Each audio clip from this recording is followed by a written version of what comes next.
इय्याका नअबुदु व इय्याका नस्तईन।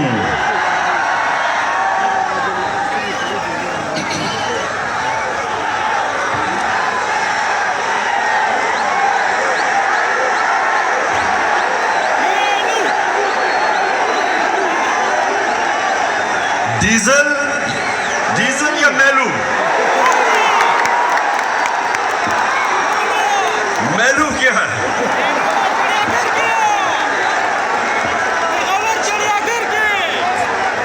अच्छा, चारसदा मैं आपका इस शानदार इस्तकबाल का आप सबका दिल से शुक्रिया अदा करता हूं। बहुत बहुत शुक्रिया चारसदा। मेरे पास अब आधा घंटा है। मगरिब से पहले आधा घंटा है, उसके बाद आपने चले जाना है। तो मैं ये चाहता हूं कि मैं आज आपसे आधे घंटे में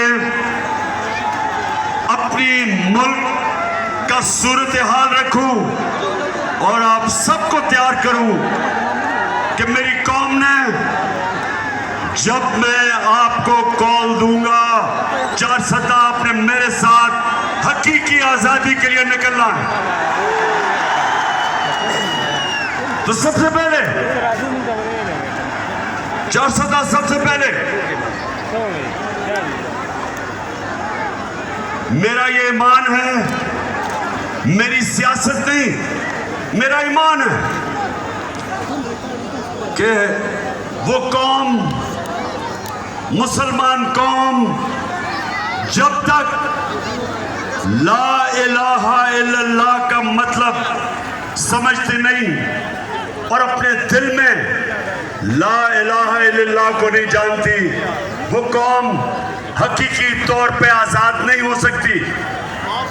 जब तक वो जो अल्लाह से दावा करती है कि अल्लाह तेरे सिवा हम किसी के सामने नहीं झुकेंगे, ये दावा होता है आजादी का। और दूसरा कि जब तक एक कौम मेरे नबी सल्लल्लाहु अलैहि वसल्लम की सीरत पे नहीं चलती, उनकी सुन्नत पे नहीं चलती, वो ज़हनी तौर पे आजाद नहीं होती, उसका किरदार ठीक नहीं होता। जब तक वो सीरत नबी पे नहीं चलती, मेरे नबी की सुन्नत पे नहीं चलती, अंदरूनी तौर पे वो कौम आजाद नहीं होती। तो ये मेरा ईमान है कि हमने पाकिस्तानियों अपने आप को ला इलाहा इल्लल्लाह से आजाद करना है। किसी सुपर पावर की गुलामी नहीं करनी, किसी के खौफ से उनकी जंग में शिरकत नहीं करनी। जो पख्तूनख्वा ने सबसे ज्यादा कुर्बानी दी कि हमारा हुक्मरान खौफजदा होके हमें उसने अमरीकनों की जंग में शिरकत करवा के 80,000 पाकिस्तानियों की कुर्बानी दी, जिधर पख्तूनख्वा ने सबसे ज्यादा कुर्बानी दी। तो जो मैं आजादी की बात करता हूं, हम फैसले अपने मुल्क के लोगों की मफादात के लिए करेंगे, अपनी कौम को किसी और मुल्क के फॉरेन पॉलिसी के लिए कुर्बान नहीं करेंगे। ये है आजादी। और दूसरी चीज, कुरान में अल्लाह कहता है जो लोग ईमान ले आए अल्लाह उनके खौफ दूर कर देता है। जो मेरे नबी सल्लल्लाहु अलैहि वसल्लम की सुन्नत पे चलते हैं, ज़हनी तौर पे आजाद हो जाते हैं, खौफ का बुत तोड़ देते हैं। और जब तक एक इंसान अपने खौफ के ऊपर काबू नहीं पाता, वो बड़ा इंसान नहीं बनता। यहां बड़े नौजवान हैं, नौजवानों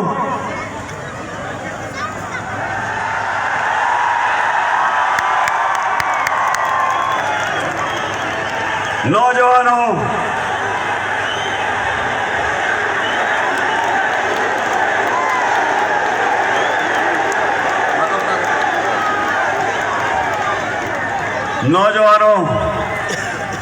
मैं जब क्रिकेट खेलता था,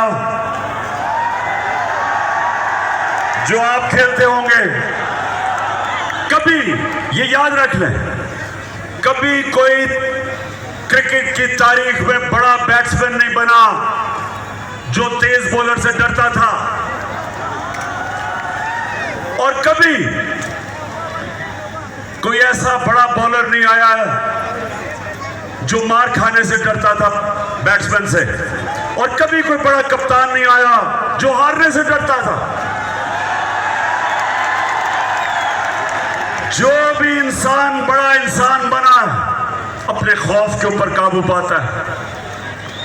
और मेरे नबी सल्लल्लाहु अलैहि वसल्लम ने मदीना की रियासत में वो लोग जिनकी हैसियत नहीं थी, उनको उन्होंने दुनिया की इमामत करवाई। उनके ये खौफ का बुत तोड़ा, पैसे का बुत तोड़ा, लालच का बुत तोड़ा, इंसानों को इकबाल का शाहीन बना दिया।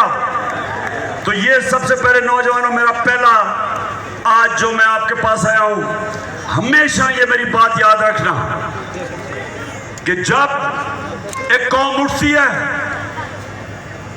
कौम का किरदार उठता है, कौम की परवाज उठती है, तो मुसलमान, जिस तरह अल्लामा इकबाल ने कहा, वो हमेशा वो उन उसूलों पे जाता है जो मदीना की रियासत में मेरे नबी सल्लल्लाहु अलैहि वसल्लम ने जो उसूल बनाए थे। उन लोगों को उन्होंने, जिनको कोई पूछता नहीं था, उन्होंने दुनिया की इमामत की, और ये तारीख का हिस्सा है। तो मैं भी अपने पाकिस्तानियों, आपके पास जब ये बातें करता हूं तो इसलिए नहीं करता सियासत चमकाने के लिए। ये आप सब जानते हैं, इन्होंने इस्लाम को बेचने की दुकानें बनाई हुई हैं।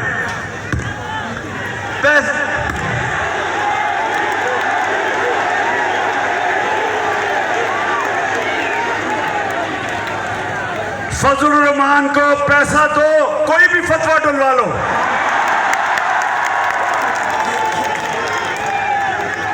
तो सबसे पहले ये जो मैं आपको हकीकी आज़ादी की बात करता हूँ, इंशाअल्लाह इसी तरह हमारी कौम एक अजीम कौम बनेगी। दूसरी बात कि ये जो इम्पोर्टेड हुकूमत एक साजिश के तहत इस कौम पे मुसल्लत की गई, दो मुकासद थे जो लेके आए, जिन्होंने अंदरूनी साजिश की और जो बाहर से अमरीकी की साजिश हुई।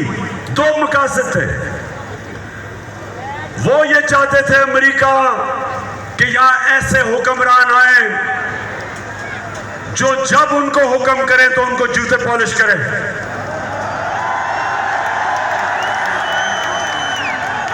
जो हाथ फैला के बेकारियों की तरह दुनिया में, सारी दुनिया में फिरे, अब खुद तो शर्म नहीं आती, कौम को भी शर्मिंदा करवाएं।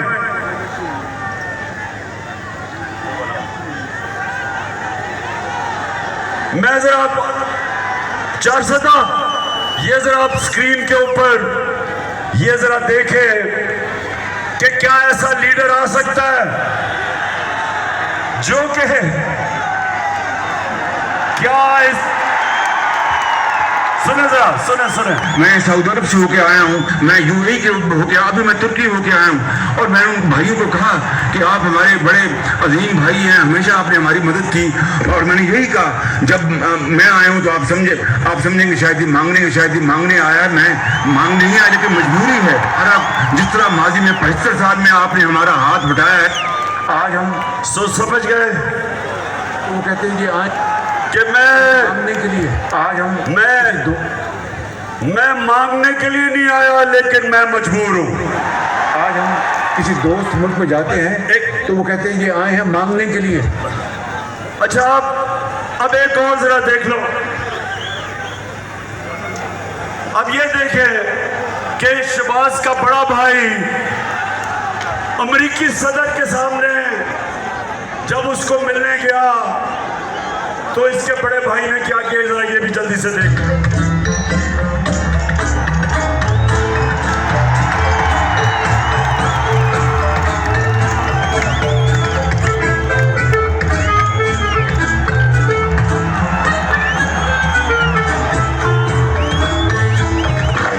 Once again, and look forward to welcoming you and Mr. Obama and Mrs. Obama in Pakistan. And Kima and God is with. 410 सुन लिया। अमेरिकी सदर के सामने इतना खौफजदा कि कहीं गलती ना हो जाए, कि जिस तरह बच्चा हेडमास्टर के पास बैठा हुआ है गलती ना हो जाए, कि पढ़ के कह रहे कि सदर साहब बहुत बहुत शुक्रिया आपका, पढ़ के कह रहा है। मैं ये आपको इसलिए कह रहा हूं कि ये अल्लाह ने हमारा जो मुल्क बनाया ला इलाहा इल्लल्लाह पे एक अजीम मुल्क बनाया था। इस तरह के लोगों ने आज इस कौम को दुनिया के सामने हमें शर्मिंदा करवाते, हरे पासपोर्ट की इज्जत नहीं, क्योंकि जो हुक्मरान अपनी कौम की इज्जत नहीं करते, दुनिया उसकी कौम की इज्जत नहीं करता। तो मेरी पाकिस्तानियों और 410 नौजवानों, इंशाअल्लाह हमने इसी पाकिस्तान को एक अजीम कौम बनाना और इसी कौम को, यही पाकिस्तानियों को इंशाअल्लाह एक वो कौम बनाना है कि जब यहाँ 410 के नौजवान दुनिया में कहीं बाहर कहीं भी बाहर जाएंगे, लोग उनको देख के कहेंगे कि ये पाकिस्तानी आ रहा है, ये है पाकिस्तानी। जिस तरह एक दफा जब पहली दफा मुसलमान ताजर